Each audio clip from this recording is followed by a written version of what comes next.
Eurovisionda vəziyyət necədir? Ümumiyyətlə gələn il hazırlıq başlayıb, yoxsa hələ ki bir səs-küy yoxdur? Yox.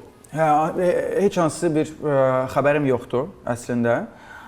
Çünki adətən bu dekabr ayından başlayır ya da daha gec başlayır. Hələ ki xəbərim yoxdur. Biz yəni bir müddət çalışdıq və kontraktla, müqavilə ilə çalışıram və hər dəfə çağıranda yenilənir və hələ ki heç bir xəbərim yoxdur bu barədə. İnşallah yaxşı olur. Xeyirlisi olsun. Səncə bizi necə ifaçı bu il təmsil etməlidir ki, son illər üzümüzə gülməyən şans üzümüzə gülsün, bizə tərəf gəlsin? Mən düşünürəm ki, Eurovision illərlə çox dəyişdi. Ümumiyyətlə show biznes, dünyada show biznes çox dəyişdi. Eurovision xüsusilə də tam başqa bir meydançadır. Sən adi səhnədə əyləndirirsənsə, sən orada həm əyləndirməlisən, həm də zövqə oxşamalısan, tam fərqli olmalısan. Sadəcə oxumaq ya da sadəcə gözəl görkəmin olsun, o artıq bəs eləmir. Hansı bir tarixçən olmalıdır. Ya kiminsə yazığı sənə gəlməlidir, səs göndərsin, ya da sadəcə feyziyab olsun, ya frik olmalısan. Amma sözün əsl mənasında belə yaxma frik olmamalısan da. Çünki necə ki, yəni bizim estradımızda çoxlular var, amma qurdalasan beyinləri işləyən insanlardır. Orijinallıq mütləq olmalıdır. Və mən yenə də dəfələrlə deyirəm ki, mən düşünürəm ki, bu təmsilçi insanlar tərəfindən əleyhdən keçən təmsilçi olmalıdır. Necə ki, bizim vaxtımızda olmuşdu. Biz 7 həftə ərzində bir-birimizin ətini yeyirdik, maraqlı şeylər eləyirdik. Yaradıcılıq baxımından çox böyük etaplardan keçib insanların gözləri qabağında idik ki, bu bunu bacarır, bunu bacarmır. Amma bunun əvəzində bunu bacaracaq.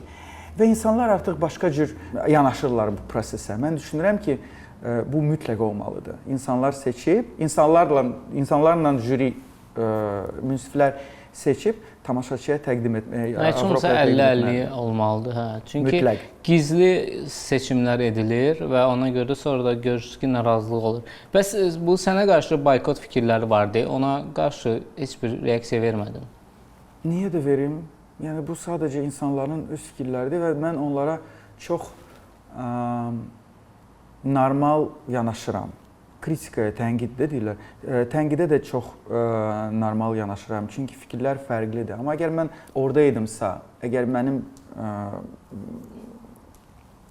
sözümdən ya mənim məsləhətimə ehtiyacları var idisə, demək mən nəyisə keçib, hansı bir təcrübəni əldə edib orada olmuşam.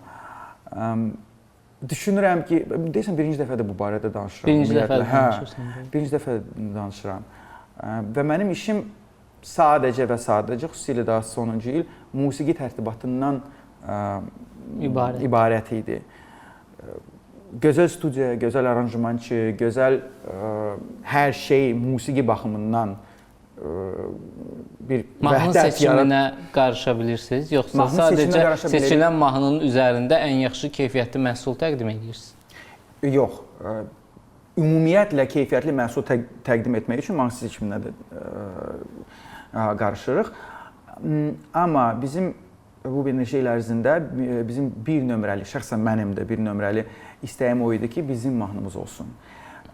Biz komanda olaraq tam gözəl yerə çatdırmaq üçün öz gücümüzdən, xarici gücümüzdən, daxili gücümüzdən istifadə edə bilərik. Belə bir hüququmuz, haqqımız da var idi. Amma biz çox istəyirdik ki, bu sırf Azərbaycan məhsulu olsun.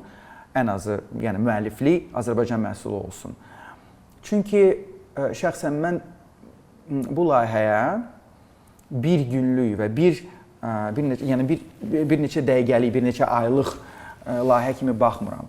Mən istəyirəm ki, bizdə bu məhsulu təqdim edən, yazan insanlar olsun, təcrübə qazansınlar və illər sonra bu məhsulları dünyaya çıxarda biləcək müəlliflər olsun. Və bu Eurovisionda bunun üçün yaxşı bir Bunun üçün də yoldur da. uğur qazanmaq lazımdır ki, axı dünyaya çıxmaq üçün sənin yaxşı mahnını görüb sənə müraciət eləməlidirlər ki, yaxşı mahnı yazırsansa bizə də yaz. Amma o da qazana bilmirlər də, o necəsə yaxalaya bilmirlər Avropalı tamaşaçının nəbzini sanki. Çətindir, əlbəttə ki çətindir, amma bu 1-2 ilin söhbəti deyil.